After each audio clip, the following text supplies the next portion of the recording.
Hey, what is up, everyone? Today I'm going to talk about the biggest finance moves that I actually go against the grain on.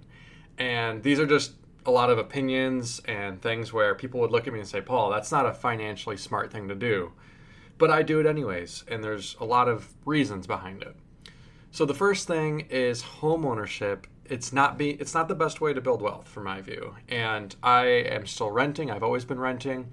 And surprising enough, I was actually able to get a really low rate of rent in a very affordable neighborhood, and I split that rent with roommate. And essentially, it's one of those things where it's like I can pay 2 grand and split it and have 1,000 a month per person, or in a nicer place, or I can be here and I spend about 1,000 a month and I split that. It's about 500 to 600 per person, and so when people are like, "Oh, Paul, you should get a mortgage. You should get a house. You need to build equity." It's like, hold up there. Um, Not in today's environment. The valuations are sky high. I can invest several thousand per month by renting, whereas if I was buying, I would only be able to invest a couple hundred, maybe almost 1,000 a month. So it's this situation for me.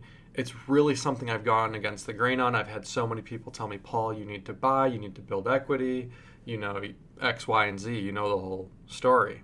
But it's done really well for me, really, really well by renting. And I will keep renting until I have a situation where it just pencils out better to buy.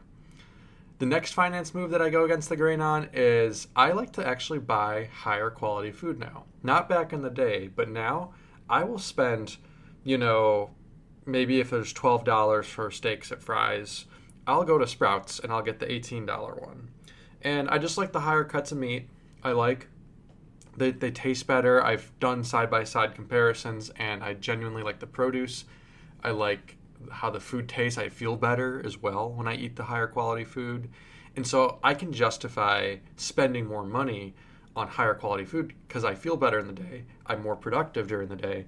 And it's just one of those things where I know it actually pencils out, at least for myself. The same thing with dental supplies. I know people that say, well, Paul, you should, don't spend too much on your toothpaste or your toothbrush or your X, Y, and Z. I'll spend $14 on toothpaste as long as I don't need to get cavities all the time. If I can spend money on the expensive toothpaste and I don't have thousands of dollars of expensive repairs to my teeth, I think that pencils out as well. And lastly, it's water. I do get reverse osmosis water just because I live in Arizona and the water's not the cleanest out here. So I do find a lot of value with this water. And yeah, it's about, for 5 gallons, it's about $3, $4. But I get good use out of it. I don't let it go to waste. And I do spend probably, like 15, $20 a month on water. But it's good quality water, and I know it's good for my body and myself. Kind of going in with the higher quality food is like, I buy a lot of running shoes every year. Probably spend like $500 to $1,000 on running shoes, reset sessions, and fitness devices. I think, one of the most important things I do is I feel great when I do runs, and I feel great when I work out, and, it's worth the cost, right? These running shoes are not cheap. They're like $150 to $200, but, I do marathons, I do half marathons. I don't want to hurt my feet or injure myself. I do like to track my fitness, my heart rate, all that kind of stuff with fitness devices. Sometimes I like trying different ones, as well as reset sessions. This is like the compression therapy, cold plunges, saunas, steam rooms, hot tubs, etc. I do all that, and I do find value out of it for my recovery, for my long runs. So, in addition to the higher quality food and supplies and water, I also like investing in fitness because, kind of like with the food and the dental stuff, it's like, hey, if you don't have to go get big surgeries or big health problems down the road, which cost tens of thousands of dollars, spend a few $100. I see that as an actual good return on investment personally. And I've never, fingers crossed, knock on wood, but I've never had major health issues because I take my health pretty seriously.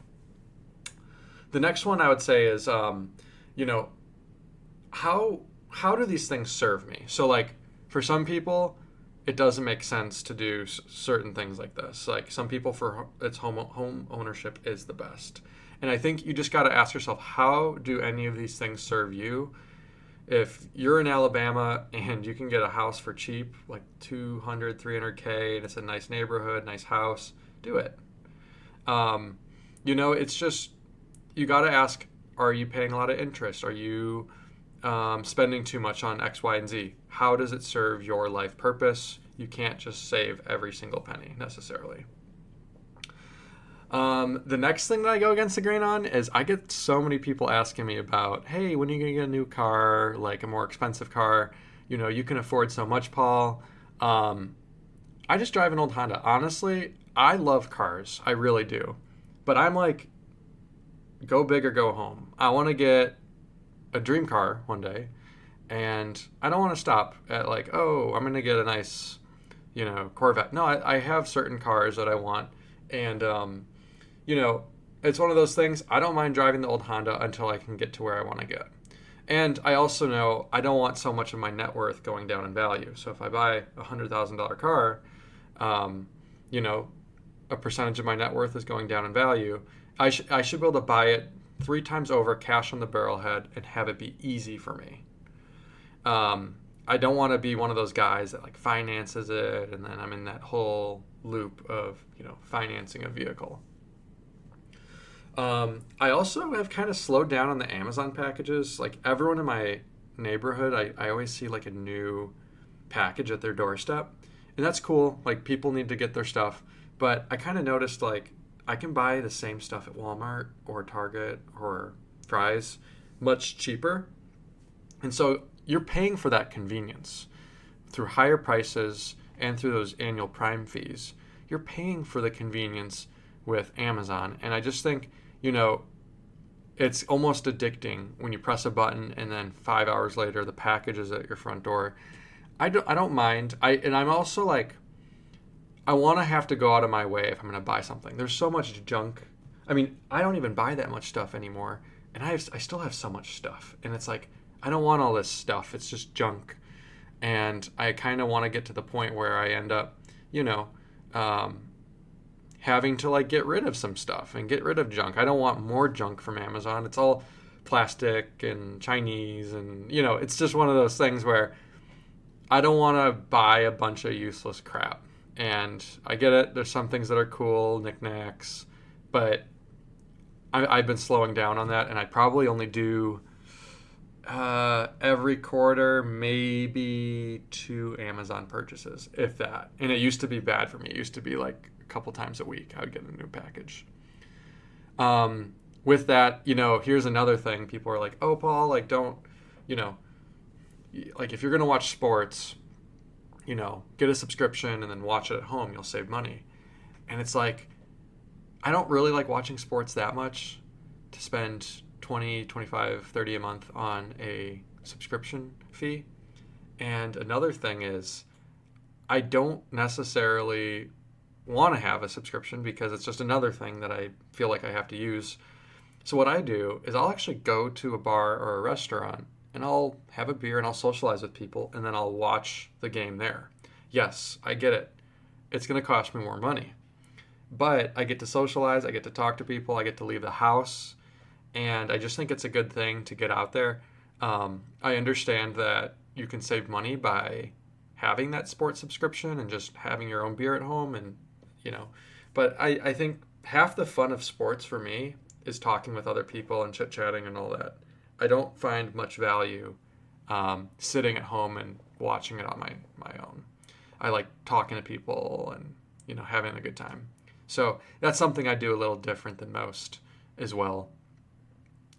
The next one I would have to say is cleaning supplies, candles, grooming supplies. I don't mind spending money on cleaning supplies because I want a clean place. Candles, yes, you're technically burning money, but if your place smells good, you feel confident. They say like, if your bed's not made, it can actually mess with your mind. Same with a place. If your place is messy, it can make it so you don't feel as confident or put together. I think having a clean place, having a good smelling place, it actually helps me. And I also think grooming too. There's nothing wrong with being the best dressed person in the room. If you're wanting to wear a suit or nice clothes every day, you should spend that money. The quality will last you a much longer time. And then the last thing I wanted to talk about that I go against the grain on, yeah, I'll put some money in my 401k every month, but I buy a lot of Bitcoin. I buy a lot of other investments as well, and I just feel like a 401k is a prison for my money. You can't invest in the assets you want to. You don't have the freedom to tap into it till you're a certain age. It just feels like the money is literally in a prison cell. And I hate that. I hate that. Money should be free. Money should flow. Money should get allocated in the direction you want to without permissions, rules, and regulations. And it just feels too restricted, controlled for me. And I understand why people do it and why it's good for the masses, because it's, people do. I mean, I don't know if they would save as much if they didn't have that. But at the same time, it's just one of those things where it's like, I really, really think 401k for me, I just put the bare minimum in there, to be honest. If there's a match, maybe I'll put 2-3%, whatever. But I don't like stranding my money in a 401k or IRA or any of that stuff. But I am planning on the long run. Don't get me wrong. I save a large percentage of my pay every paycheck. I don't like stranding my money personally. So these are the things that I go against the grain on. I think, everyone has a different opinion, perspective on what they value and what they like to do and what the right philosophy for life is. But I'm curious, out of the things I mentioned here, whether it's Amazon or driving an old car or home ownership or buying that more expensive steak, what do you agree with? What do you go against the grain on with most people? And is there anything where you listened to me and you were like, oh no, like that's completely wrong. I would never do that. I'd be curious. But anyways, guys, I'd love to hear your thoughts, and I'll see you guys in the next one.